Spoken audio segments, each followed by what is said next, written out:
kasih untuk pagi ini. Terima kasih untuk waktu yang sudah Tuhan berikan. Kami masih bisa beribadah bersama, baik itu yang di sini dan juga yang di rumah. Terima kasih Tuhan masih berikan kesempatan pada kami bisa datang ke hadirat-Mu, bisa memuji, menyembah-Mu, bisa mendengarkan firman-Mu. Terima kasih Tuhan. Kami tahu ini hanya karena anugerah Tuhan saja. Karena itu kami tidak akan sia-siakan kesempatan ini. Kami mau gunakan waktu ibadah ini dengan sepenuh hati kami. Kami mau menyembah-Mu, kami mau memuji-Mu. Terima kasih Tuhan Yesus. Hanya di dalam nama Tuhan Yesus kami sudah berdoa dan kami bersyukur. Haleluya. Amin. Oke, mari kita angkat pujian kita untuk Tuhan kita. Vibe Natalnya masih ada ya. Saya masih belum dapat kado Natalnya. Jadi saya angkat pujian ini. Oh come, all ye faithful.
Pujian, kita tidak akan henti-hentinya memuji Tuhan, menyembah Tuhan dalam kehidupan kita juga.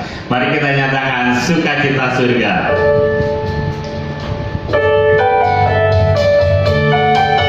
Yang menerima sukacita dari Tuhan, nyanyikan dengan penuh semangat, nyanyikan dengan penuh sukacita.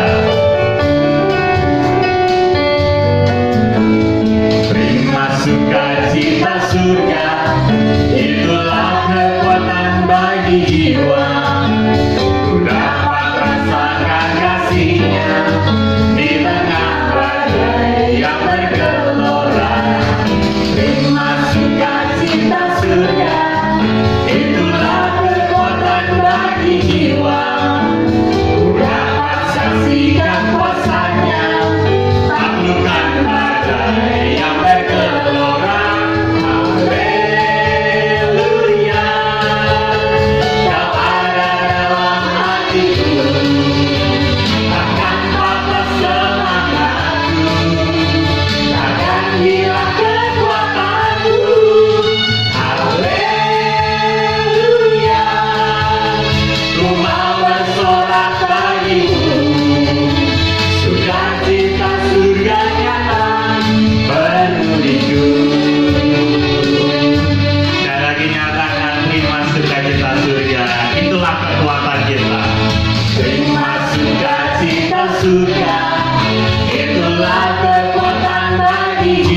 yang bergelora. Haleluya, Kau ada dalam hatiku, takkan patah semangatku, takkan hilang kekuatanku. Haleluya, ku mau bersorak bagimu, sukacita surga nyata. Sekali lagi nyatakan haleluya.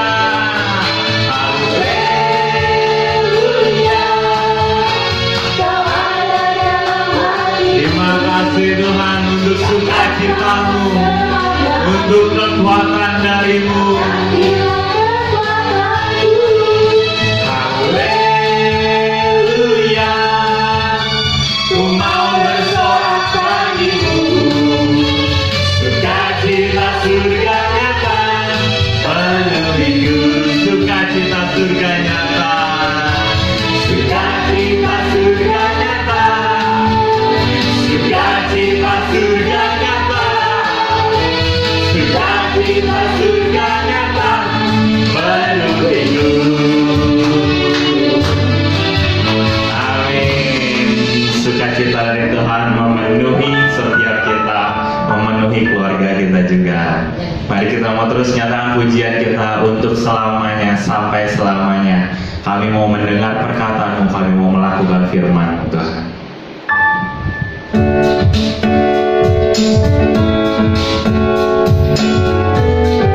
Karena hanya firman Tuhan yang menyejukkan kita, yang menyegarkan kita.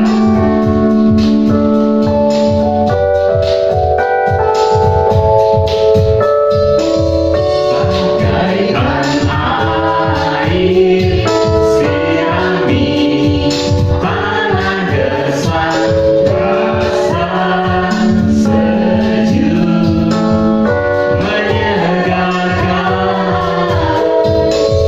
Bagai cahaya matahari hangat memelukku, damai di jiwaku,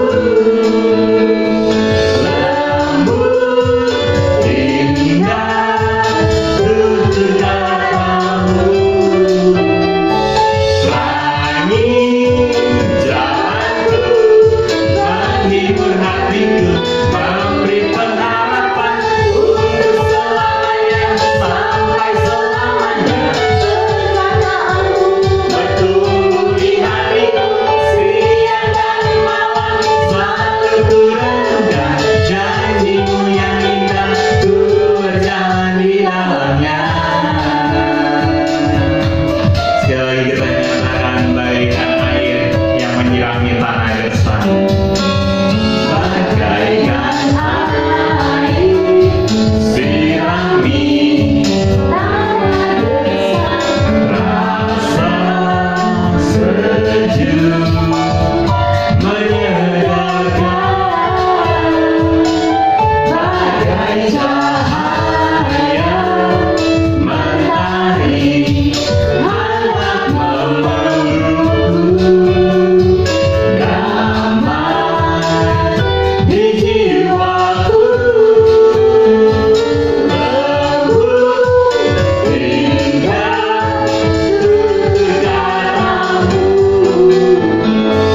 Langit jalanku, menghibur hatiku, memberi pengharapan untuk selamanya, sampai selamanya.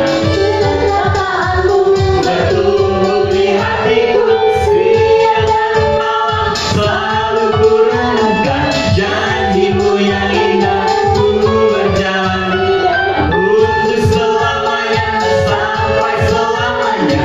Perkataanmu bertumbuh di hatiku, siang dan malam selalu ku renungkan. Janji-Mu yang indah, ku berjalan di dalamnya. Haleluya. Untuk selamanya, biar firman Tuhan bisa kita terus renungkan dan lakukan dalam hidup kita. Dan mari juga pada kesempatan ini kita akan dengarkan firman Tuhan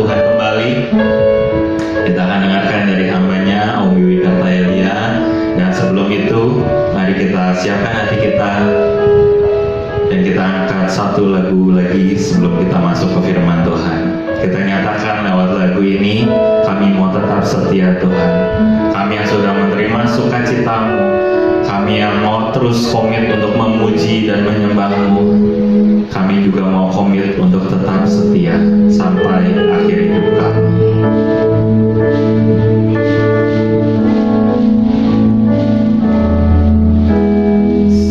Seperti wanita mengurapimu, menangis di bawah kakimu, demikian hidupku mau mengasihimu. Yesus, Engkau baik bagiku. Sekali lagi nyatakan, seperti wanita mengurapimu, menangis di bawah kakimu,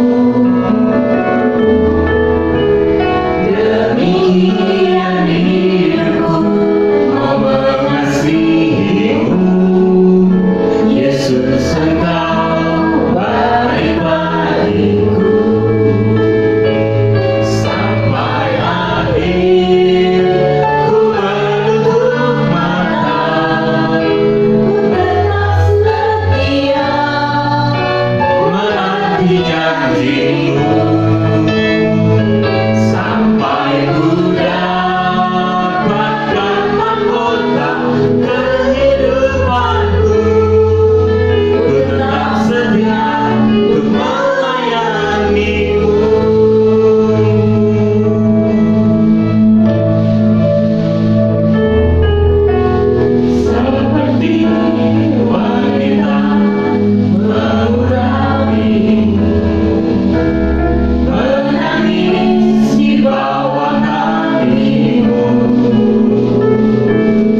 tetap setia untuk melayani-Mu, ingin tetap setia untuk selalu mengikuti-Mu. Karena sungguh kami merasakan kebaikan Bapa di dalam hidup ini. Karena kami tahu Engkau adalah Allah yang luar biasa di dalam hidup ini. Kalau saat ini kami masih boleh beribadah di tahun yang baru, tahun 2021 ini, yang baru kami jalani beberapa waktu, itu semua karena kebaikan Bapa yang menyertai kehidupan kami. Karena itu sudah sepatutnya dan selayaknya kami harus tetap setia melayani-Mu sampai akhir hidup ini. Sekali lagi terima kasih Bapa. Terima kasih buat ibadah yang boleh kami lakukan di hari ini.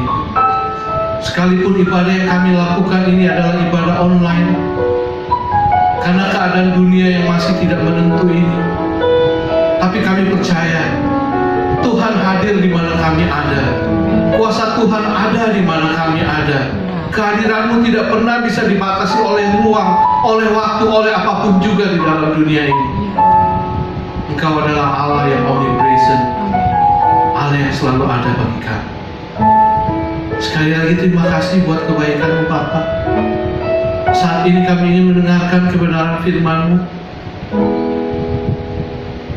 Biar Allah Roh Kudus yang akan menguasai hati kami, Allah Roh Kudus menguasai pikiran kami, dan Allah Roh Kudus yang akan menanamkan, menyampaikan kebenaran firman-Mu ini. Berfirmanlah buat kami dan urapi hamba-Mu ini. Dalam nama Yesus kami menceraikan doa ini. Amin. Shalom. Shalom. Apa kabar yang di rumah juga? Shalom. Selamat tahun baru dulu ya. Kita baru beberapa waktu masuk ke tahun 2021. Akhirnya sampai juga ya saudara-saudara ya.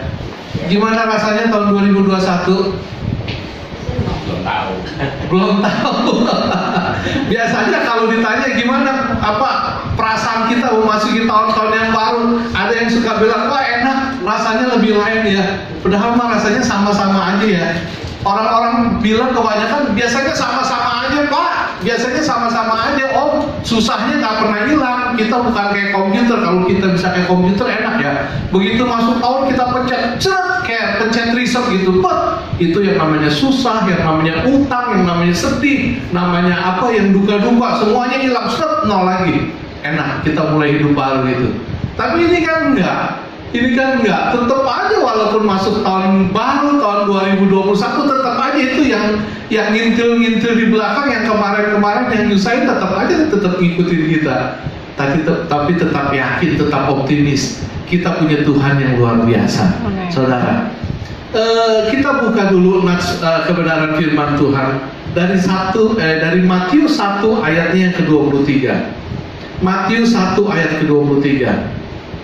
Ini firman ya, banyak sekali yang menjadi nats dalam ibadah-ibadah Natal. Matius 1 ayat 23. Saya akan bacakan bagi saudara-saudara. Matius 1 ayat 23 berkata seperti ini. Sesungguhnya anak darah itu akan mengandung dan melahirkan seorang anak laki-laki, dan mereka akan menamakan dia Immanuel, yang berarti Allah menyertai kita. Amin. Saudara, belum lama ini saya mendapatkan sebuah TikTok ini ditulis oleh seseorang namanya Charlie Tanara kalau nggak salah. Saya coba cari di Facebook nama orang ini, Charlie Tanara. Ternyata saya lihat dia nih seorang anak Tuhan, juga pelayan Tuhan. Dia buat TikTok ini kalau nggak salah durasinya cuma 58 detik. Mungkin sebagian dari saudara sudah ada yang dengar. Saya suka sama TikTok ini. Walaupun nggak sampai 1 menit, tapi isinya ini luar biasa. Dia mulai TikTok ini, dia berdiri, ini anak muda, dia pegang sebuah gitar. Lalu dia mulai bicara seperti ini. Gitar yang di tangan, ini nggak sama persis ya. Dia bicara kurang lebih seperti ini. Gitar yang di tangan saya ini, mungkin harganya cuma senilai 400.000 rupiah. Tapi gitar yang sama, kalau dipegang oleh tangan Jimi Hendrix itu pemain gitar top dunia. Ini gitar nilainya akan jadi miliaran rupiah. Dia katakan seperti itu. Lalu dia lanjutkan lagi, sebuah tongkat di tangan saya itu paling bisa menemani saya untuk naik ke gunung. Tapi tongkat ini kalau di tangan Musa itu bisa dipakai untuk membelah Laut Merah. Di tangan siapa tongkat itu berada, itu nilai berbeda, katanya. Lalu dia katakan, sebuah ketapel, katanya, di tangan saya paling untuk jadi sebuah mainan saya bersama dengan anak-anak kecil, katanya seperti itu. Tapi sebuah ketapel kalau ada di tangan Daud, katanya, ini bisa untuk mengalahkan seorang raksasa. Mengalahkan seorang raksasa. Tergantung di mana ketapel itu berada di tangan siapa, katanya. Lalu dia lanjutkan lagi, 5 roti dan 2 ikan, katanya. Kalau di tangan saya, itu paling cukup untuk makan siang saya sekeluarga. Ini dia yang katakan. Kalau saya yang katakan 5 roti 2 ikan paling cukup untuk cemilan sambil nonton TV. Karena tukang makan kan, anak-anak. 5 roti 2 ikan begitu sedikit. Tapi dia bilang untuk makan sekeluarga. Tapi 5 roti 2 ikan di tangan Yesus Kristus itu bisa memberi makan 5.000 orang. Tergantung ada di tangan siapa. Satu batang paku, sebuah paku di tangan saya, katanya, itu paling bisa untuk memperbaiki peralatan rumah tangga yang rusak. Tapi sebuah paku, katanya, di tangan Yesus itu bisa untuk menyelamatkan umat manusia. Lalu dia tutup TikToknya dengan sebuah pesan, serahkanlah segala hal yang baik, serahkanlah segala hal yang buruk, apapun juga yang ada dalam hidupmu, ke dalam tangan Yesus. Lihat mujizat apa yang akan terjadi dalam hidup. Ini message pendek, kecil sekali. Tapi waktu saya dengar TikTok ini, saya dapat konfirmasi dari Tuhan. Benar-benar saya dapat konfirmasi. Konfirmasinya apa? Karena TikTok ini isinya itu seperti sebuah ringkasan dari khotbah yang saya persiapkan. Jadi waktu bulan Desember sebelum saya dapat jadwal untuk khotbah di bulan Januari ini, saya tuh selalu berdoa, sering tanya sama Tuhan, minta sama Tuhan, Tuhan tahun depan gimana ya Tuhan? Tuhan tahun depan, Tuhan tolong arahin saya, tuntun saya, kasih tunjuk sesuatu buat saya untuk tahun depan itu seperti apa yang harus saya lakukan. Atau kalau dalam sebuah khotbah yang pertama kali saya harus sampaikan dalam khotbah kepada jemaat, kepada anak-anak Tuhan, itu apa Tuhan? Apa message Tuhan buat saya? Saya dapat satu arahan, dapat seperti satu hikmat dari Tuhan. Itu yang pada intinya kurang lebih hadirkan Yesus. Hadirkan Yesus di tengah-tengah kehidupan. Saya masih sempat bicara sama istri saya. Waktu saya tanya seperti itu, saya masih ngomong. Saya ingat kalau nggak salah malam saya bicara sama istri saya. Kok saya kayaknya itu untuk tahun depan kayaknya Tuhan tuh ngajarin saya hadirkan Yesus. Selalu hadirkan Yesus di tengah kehidupan. Saya coba belajar. Saya coba mendalami maksud kira-kira apa nih hikmat yang tiba-tiba muncul, yang tiba-tiba ada. Ternyata saya sadar menghadirkan Yesus itu sesuatu hal yang penting, hal yang luar biasa dalam kehidupan setiap anak-anak Tuhan. Bahkan bagi setiap orang dalam dunia ini kalau mereka percaya pada Yesus. Ini isi TikTok ini itu seperti sebuah ringkasan penemuan atas apa yang ingin saya sampaikan, saudara. Saya pelajari, saya coba lihat apa ya maksudnya yang menghadirkan Yesus di tengah-tengah kita. Oh Tuhan, aduh, saya baru ngeh ya. Saya baca perjalanan hidup Yesus, saya baru ngeh. Saudara perhatikan, di mana Yesus ada, Di setiap tempat Yesus ada dalam baik Injil Matius, Markus, Lukas atau kisah apapun, di mana Yesus ada di tengah-tengah muridnya atau di tengah-tengah kerumunan orang banyak, selalu terjadi sesuatu yang dahsyat. Selalu terjadi sesuatu yang luar biasa. Dan sesuatu yang terjadi itu sesuatu yang baik, sesuatu yang menguntungkan, sesuatu yang berguna, bukan untuk diri Yesus, bukan sekedar untuk diri Yesus, tapi untuk orang yang ada di sekitar dia, untuk orang-orang yang mengikuti Yesus, untuk orang yang ada bersama-sama dengan Yesus. Oh iya Tuhan, aduh, ini loh, rupanya ini loh message Tuhan, ini loh maksud Tuhan untuk saya. Ini pesan Tuhan buat saya dan buat anak-anak Tuhan. Hadirkan Yesus dalam hidupmu. Hadirkan Yesus.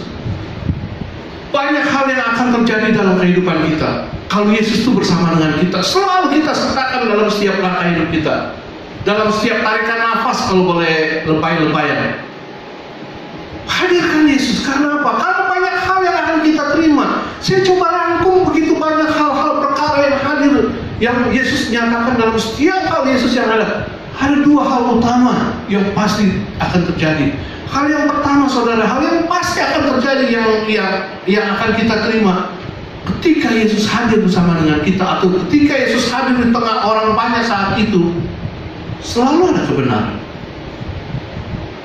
Selalu ada kebenaran. Yang saya maksudkan kebenaran adalah kebenaran firman Tuhan. Kalau di situ ada hal yang bengkok, Tuhan pasti luruskan. Kalau di situ ada kesempatan Yesus untuk berkhotbah, Yesus pasti akan sampaikan kebenaran firman Tuhan. Entah itu berupa perumpamaan, entah itu berupa nasihat, entah berupa wejangan, atau mungkin berupa sebuah teguran. Lihat, pertama kali waktu Yesus bersama dengan murid-muridnya, bersama dengan orang banyak waktu kumpul di situ, Yesus langsung mulai berkhotbah. Yesus mulai berikan wejangan, berbahagialah. Saudara pasti tahu, semua pasti ingat kan, tentang khotbah di bukit, tentang berbahagialah. Berbahagialah orang yang berduka cita, karena dia akan dihibur. Berbahagialah orang yang miskin di hadapan Allah, karena dia yang mempunyai kerajaan surga. Pertama kali Yesus sudah mengajarkan ini, berbahagialah, berbahagialah, berbahagialah, berbahagialah. Itu Yesus mengajarkan tentang karakter. Selesai Yesus mengajarkan tentang berbahagia, Yesus langsung saat itu mengajarkan tentang garam, tentang terang. Itu semua yang Yesus ajarkan adalah kebenaran. Bagaimana cara hidup? Kamu nih hidup di dunia seperti apa? You harus jadi terang, you harus jadi garam, you harus memberikan dampak, memberikan sesuatu yang berarti bagi orang sekeliling. Ini Yesus selalu, ketika Yesus ada hadir di tengah-tengah orang banyak atau murid-muridnya, dia selalu menunjukkan kebenaran. Satu peristiwa, sekali waktu Yesus ada di dalam bait Allah. Waktu Yesus ada di dalam bait Allah, dia bersama murid-muridnya, diperhatikan orang lagi memberikan persembahan. Ada orang kaya yang memberikan persembahan, mungkin duitnya banyak kali. Kasih persembahan besar. Habis itu datang seorang wanita miskin, yang gak miskin, dia berikan persembahan hanya 2 peser, kecil uangnya. Tapi Yesus di situ diberitahu ke Yesus, ini wanita ini memberikan lebih banyak dari itu si bos yang barusan, karena dia memberikan dari apa yang benar-benar dia miliki. Di situ Yesus menunjukkan sebuah kebenaran. Dalam setiap peristiwa, dalam setiap kesempatan, dalam segala hal apapun, Yesus tunjukkan kebenaran, nyatakan kebenaran. Waktu Yesus datang ke bait Allah, itu dia lihat orang dagang, diobrak-abrik itu semua orang dagang. Bukannya Yesus nggak suka sama orang dagang, bukannya Yesus nggak kasih kesempatan untuk orang berbisnis, bukan. Tapi karena di situ ada sesuatu yang busuk, ada sesuatu yang nggak baik. Mereka berdagang, ada KKN sama imam-imam yang di dalam. Ada kerjasama, orang datang seumpamanya, orang datang bawa korban untuk beri hewan korban dari rumahnya, entah dari daerah kota mana atau kota mana. Sampai di situ imam periksa, wah ini hewan korbannya nggak bagus nih, tuh kakinya luka sedikit, oh kakinya pengkor lah, apalah, ada aja. Padahal ini hewan korban oke. Tujuannya apa? Supaya ini hewan korban ditukar, nggak layak untuk dipersembahkan pada Tuhan. Dia daripada pulang ke kotanya lagi, ke kampungnya lagi, tukar binatang lagi, tukar domba lagi, yang mau nggak mau ya dia belanja sama yang dagang di situ. Di mana Yesus hadir, di situ Yesus tunjukkan kebenaran. Ini yang Tuhan mau. Sepanjang 2021 ini Tuhan mau kita anak-anak Tuhan menghadirkan Yesus dalam kehidupan kita. Supaya apa? Supaya ketika kita berbuat salah, ketika kita mulai menyimpang, ketika kita melakukan sesuatu yang salah, Tuhan bisa ingatkan kita. Tuhan bisa tegur kita supaya hidup kita bisa lurus, supaya hidup kita bisa lempeng, supaya hidup kita bisa sesuai dengan firman Tuhan.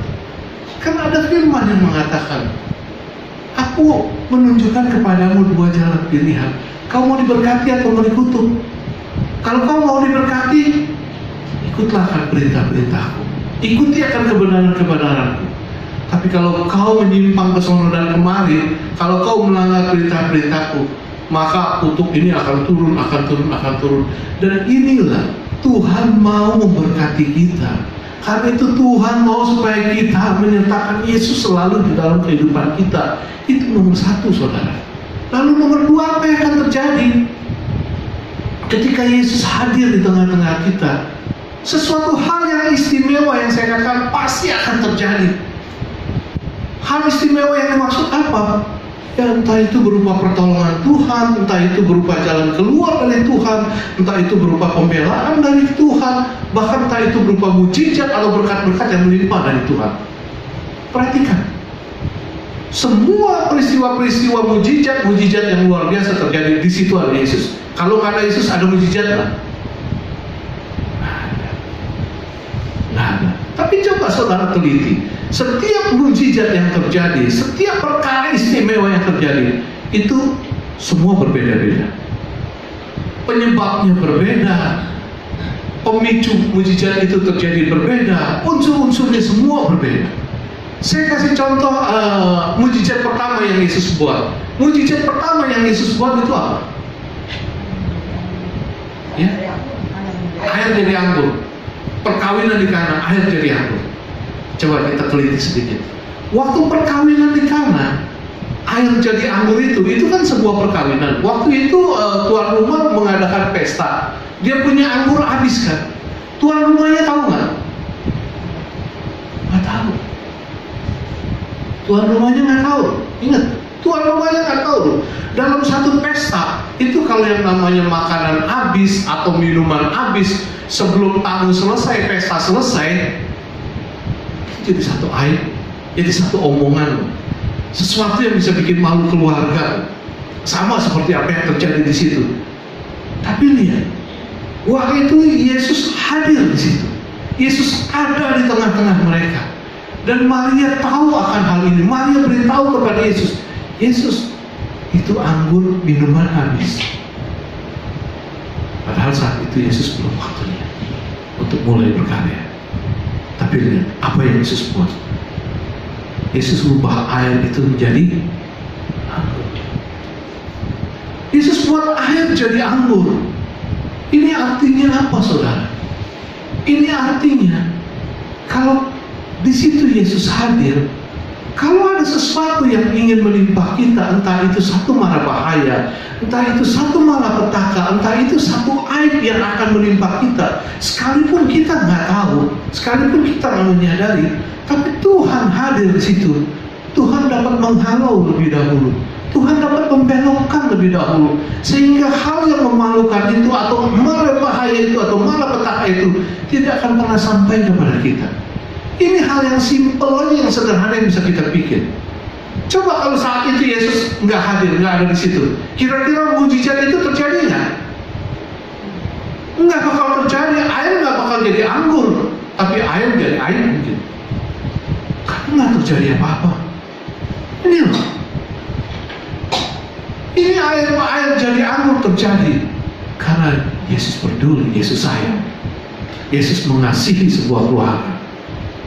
Contoh yang lain lagi yang gampang, peristiwanya berbeda, pemicunya semua berbeda. Saudara, ingat wanita yang sakit pendarahan? Berapa tahun? 12 tahun ya, sakit pendarahan. 12 tahun kira-kira seperti apa? Saya juga nggak tahu seperti apa. Cuman yang saya tahu itu yang namanya keluarin darah itu menakutkan dan pasti menyakitkan dan pasti membuat tubuh kita rontok. Saya cucu saya si Brian itu sering mimisan. Emang dari dulu juga udah turunannya sering mimisan. Itu mimisan si Brian. Pernah dia mimisan satu kali itu 10 menit nggak berhenti loh, 15 menit nggak berhenti. Saya ngelihatnya aja takut. Itu kapas sudah nggak tahu berapa banyak itu. Saya ngelihatnya aja udah takut. Saya pikir, waduh ini kenapa-napa nggak? Saya mau bawa ke dokter langsung. Tapi ya tenang. Apalagi ini wanita 12 tahun pendarahan, nggak berhenti. Alkitab katakan, aduh, udah ke tabib sono, ke tabib sini, nggak bisa berhenti. Itu sakitnya seperti apa? Udah lemes, duit habis, harta habis. Udah, nggak ada harapan. Tapi wanita ini pernah dengar, Yesus itu sanggup berbuat segala sesuatu, sanggup berbuat mujizat. Saat itu apa? Yesus nggak datang hadir spesial samperin wanita pendarahan itu, enggak. Kalau saudara baca dalam Alkitab, saat itu Yesus cuma lewat loh. Yesus cuma jalan lewat, hendak pergi ke rumah seorang kepala rumah ibadah. Karena kepala rumah ibadah itu datang ke Yesus, minta tolong Yesus, guru, tolong yuk anak saya sakit keras, tolong ke rumah saya. Yesus datang lewat. Tapi lihat wanita ini ada Yesus dekat dia. Dia datang menghampiri Yesus secara diam-diam.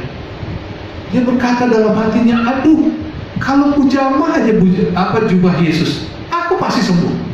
Lihat, dia punya iman seperti itu. Kalau aku jamah aja jubahnya, pasti aku sembuh.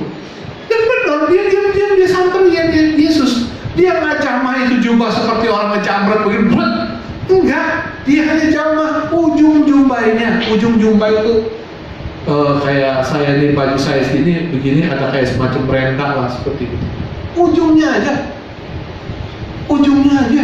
Waktu dia pegang, dia jamah begitu. Alkitab katakan apa? Seketika itu juga berhentilah pendarahan. Dan Yesus merasakan ada satu kuasa yang keluar dalam diri dia. Lihat saudara, mujizat yang terjadi berbeda, kasusnya berbeda, penyebab terjadinya mujizat berbeda,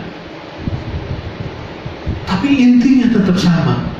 Di situ Yesus hadir, di situ ada Yesus. Ini loh titik poinnya. Peristiwa 5 roti dan 2 ikan yang tadi disebutkan itu buat makan 5.000 orang. Kisah ini anak-anak kecil juga tahu, karena udah jadi lagu untuk anak-anak sekolah minggu ya. 5 roti dan 2 ikan, Tuhan Yesus yang membagikan, yang makan 1.000 orang, sisa 12 keranjang. Kenapa peristiwa ini bisa terjadi? Karena Yesus hadir di situ dan Yesus yang memberkati. Kita bisa lihat ini masuk akal nggak sih? Tadi saya udah bilang 5 roti 2 ikan. Si Charlie yang bikin TikTok bilang, wah ini buat makan siang biasa keluarganya. Kalau saya bilang ini bukan makan siang buat sekeluarga, buat cemilan sambil nonton TV. Aduh 5 potong roti ya, suap sedikit habis. Tapi di tangan Yesus, Yesus hadir. Intinya Yesus hadir di situ. Di mana ada Yesus hadir di situ, ada terjadi sesuatu yang luar biasa, sesuatu yang istimewa. Ini yang ingin saya tekankan, saudara. Ini yang akan saya tekankan. Kalau nggak ada Yesus, nggak ada sesuatu yang istimewa.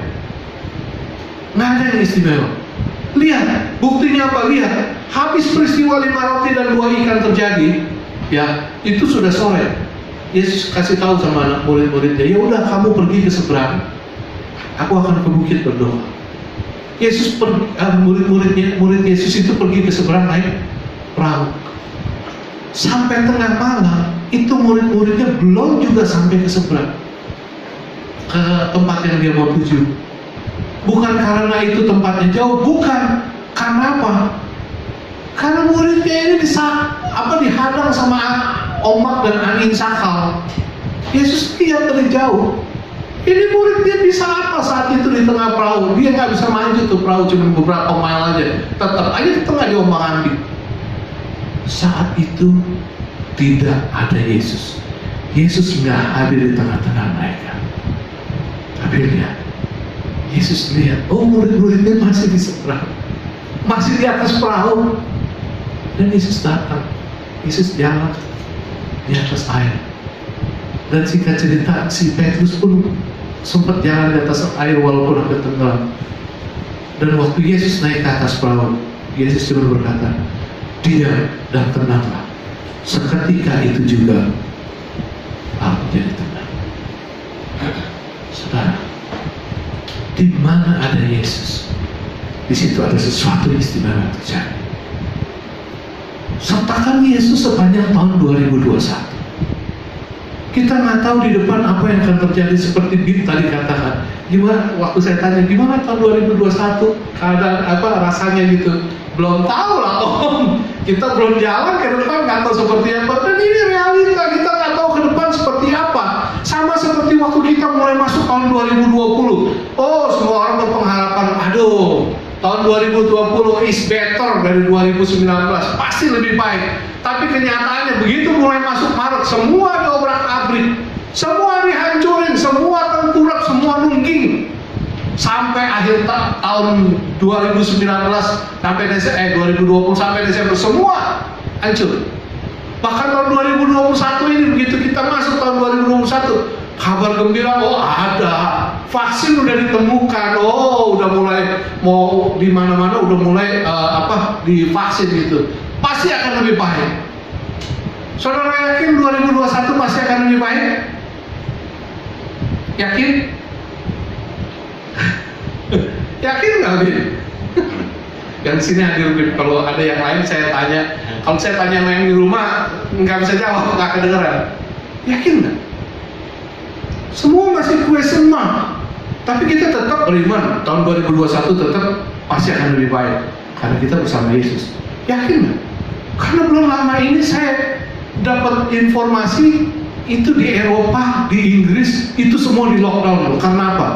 Bukan sekedar COVID-19.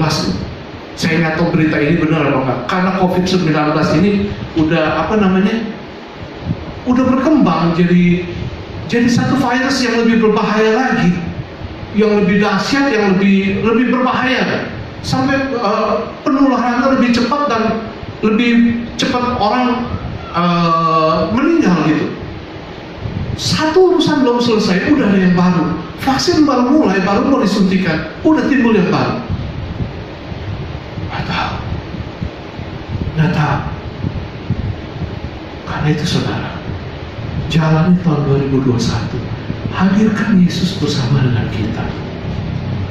Hadirkan Yesus di tengah-tengah kita. Hadirkan saudara. Karena kalau ada Yesus, banyak perkara besar, banyak perkara luar biasa yang akan terjadi. Kita nggak tahu tahun 2021 sepanjang tahun ini kan seperti apa. Tapi kita nggak mau seperti murid-murid Yesus kan, terombang-ambing di tengah laut, nggak bisa maju, nggak bisa apa-apa. Kalau tanpa Yesus, kita bisa lihat bagaimana wanita benar miliki iman yang benar, yakin bahwa Yesus bersama dengan kita, yakin bahwa Yesus selalu pasti akan berikan jalan keluar, bahwa Yesus pasti akan berikan pertolongan. Saudara, hadirkan Yesus tengah-tengah kita. Saudara ingat sebuah lagu lama, bersama Yesus lakukan perkara besar, bersama Yesus tidak ada yang sukar, bersama Yesus ada jalan keluar. Bagi masalahmu, bagi masalahku, bagi masalah kita semua. Itu lagu bukan lagu main-main, saudara. Itu lagu realita. Saudara baca kembali riwayat perjalanan Yesus. Coba simak apa yang saya sampaikan. Benar yang saya omongin.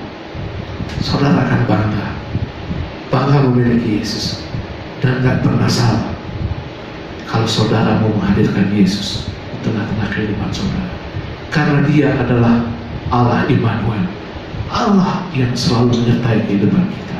Amin. Tuhan memberkati. Kita akan berdoa. Kami mengucap syukur dan terima kasih Bapa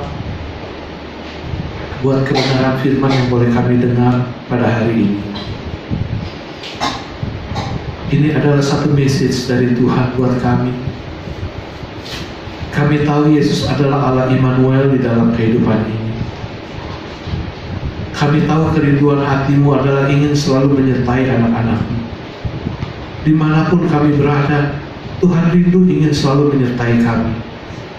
Bukan untuk apa-apa, bukan untuk kepentingan Tuhan sendiri, tapi semata-mata untuk kepentingan semua anak-anak-Mu, untuk kepentingan kami. Engkau ingin memberkati kehidupan kami. Engkau ingin selalu menolong kami. Engkau ingin selalu meluruskan jalan hidup kami. Engkau ingin selalu membuat hati kami, pikiran kami, diri kami seluruhnya menjadi bersih, seluruhnya menjadi kudus, seluruhnya menjadi berkenan di hadapan. Karena itu, sebelum kami menjalani tahun 2021 ini, kami datang kepadamu, dan Tuhan berpesan kepada kami, hadirkan Yesus. Tetap bawa Yesus, tetap ikuti Yesus. Jadikan Dia hal yang utama dan pertama di dalam kehidupan kita semua. Bapa, terima kasih buat message-Mu, buat kebenaran firman-Mu bagi kami di hari ini. Kami akan jalani, kami akan lewati sepanjang tahun 2021. Kami ingin selalu bersama dengan Yesus, bersama dengan Sang Juru Selamat kami. Dan kami akan tahu di tangan siapa kami akan berada, di tangan siapa kami dipegang. Dan di situ kami akan melihat bagaimana Allah akan melakukan begitu banyak perkara besar, begitu banyak perkara luar biasa di dalam kehidupan kami. Terima kasih Bapa. Dalam nama Yesus kami meteraikan doa ini. Amin.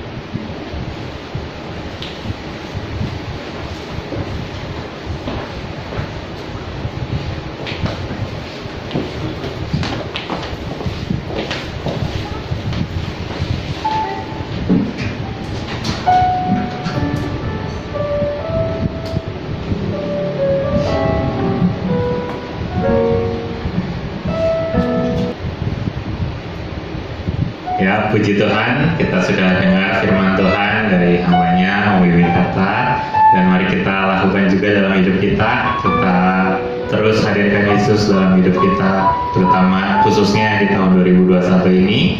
Dan apapun masalah yang kita hadapi tahun ini, bersama Yesus kita bisa lakukan semua, kita bisa hadapi semuanya.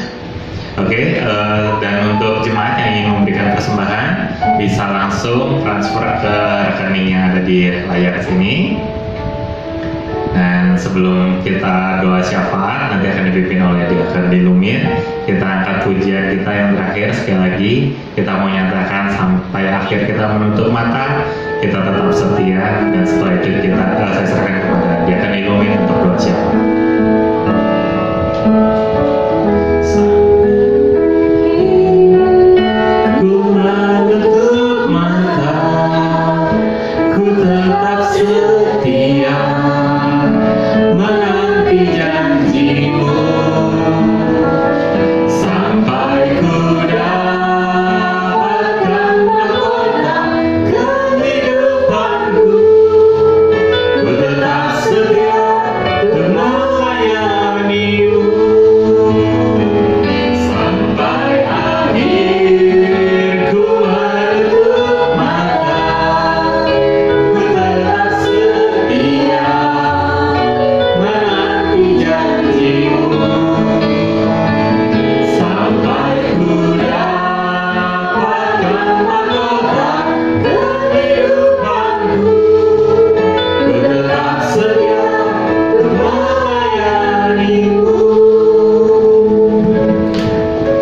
Ya Bapa, benar ya Tuhan.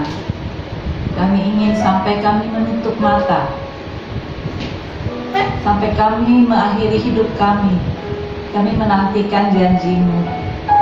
Janji-Mu iya dan amin ya Tuhan. Ya Bapa, kami mulai menginjak tahun 2021. Kami percaya penyertaan-Mu dan Engkau hadir dalam kehidupan kami. Karena Engkau adalah Allah Immanuel, Aberta, Allah beserta kita. Terima kasih ya Bapa. Engkau tambahkan hikmat marifat kepada PDM Wiwikarta. Engkau bimbing beliau dimanapun Engkau utus ya Bapa. Engkau berkati keluarganya, keluarga besarnya. Terima kasih Bapa. Bapak, kami serahkan juga Ibu Gembala kami. Engkau memberikan kesehatan panjang umur kepada beliau. Engkau memberkati keluarganya, kedua anaknya dan mantu dan cucu-cucunya. Terima kasih Engkau memberikan Ibu Gembala yang baik kepada kami, mengayomi kami, memberikan nasihat. Terima kasih ya Bapak. Ya Tuhan, sekali lagi kami serahkan seluruh jemaat Aberta yang kami percaya pada tahun 2021 ini mungkin masih banyak kesusahan, mungkin ada yang berbaring sakit, tapi kami yang yakin dan percaya Engkau terus memberkati seluruh jemaat Aberta. Oleh biru-biru-Mu, jemaat yang sakit telah disembuhkan. Yang terbeban berat, Engkau akan memberi kelegaan Tuhan. Yang terdampak oleh pandemi ini, Engkau akan memberikan hikmat marifat untuk melalui semua ini. Sekali lagi, kami serahkan segala virus-virus yang masih ada pada saat ini ya Tuhan. Kiranya Engkau memberikan hikmat kepada penemu virus, kepada segala gugus depan, segala dokter, suster. Engkau memberkati keluarga-keluarga yang telah ditinggalkan, memberi kekuatan dan penghiburan daripada-Mu ya Tuhan. Ya Bapa, kami serahkan juga Indonesia untuk pejabat-pejabat, menteri-menteri yang baru Tuhan. Biarlah Indonesia lebih baik, bertambah baik. Terima kasih ya Bapa.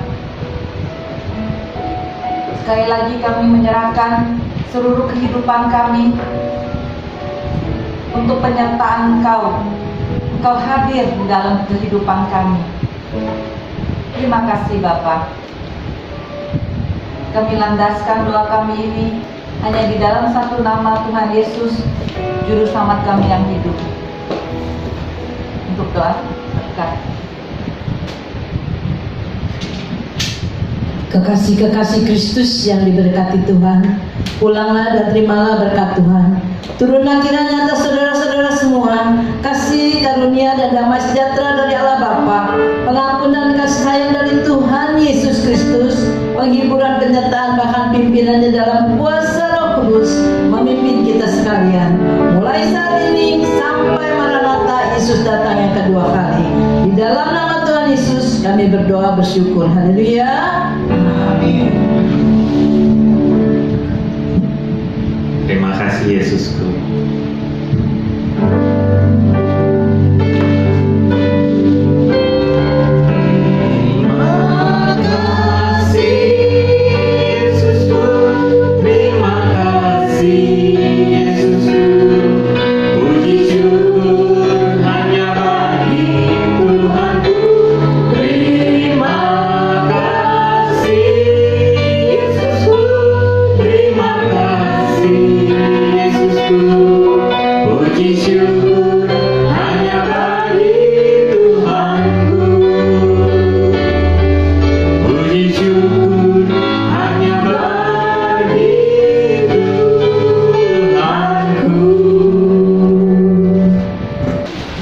Ibadah selesai, Tuhan Yesus menyertai